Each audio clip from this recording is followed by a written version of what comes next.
আল্লাহ পাক রব্বুল আলামিন বলছেন, الذي خلق الموت والحياة ليبلوكم أيكم أحسن عملا وهو العزيز الغفور। রব্বুল আলামিন সূরা মুলক 67 নম্বর সূরার 2 নম্বর আয়াতে আল্লাহ তাআলা স্পষ্ট মেসেজ দিয়ে জানায় দিয়েছেন, জীবন আমি রব দান করেছি এবং আমার পক্ষ থেকেও তোমাদের জন্য মৃত্যুকে অবধারিত করে দিয়েছি। আল্লাহ তাআলা এই দুইটা জিনিস দিয়ে আমাদেরকে পরীক্ষা করতে চান, কে আমরা আল্লাহ তাআলার নিকটবর্তী হয়ে মৃত্যুর পরবর্তী জীবন কার কত সুন্দর হয়।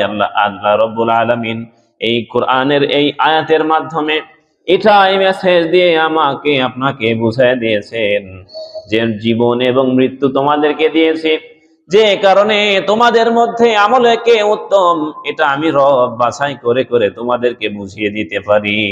আল্লাহ তাআলা এজন্যই আমাদেরকে জীবন এবং মৃত্যু দান করেছেন। আর এর মধ্যে রয়েছে চরম পরীক্ষা।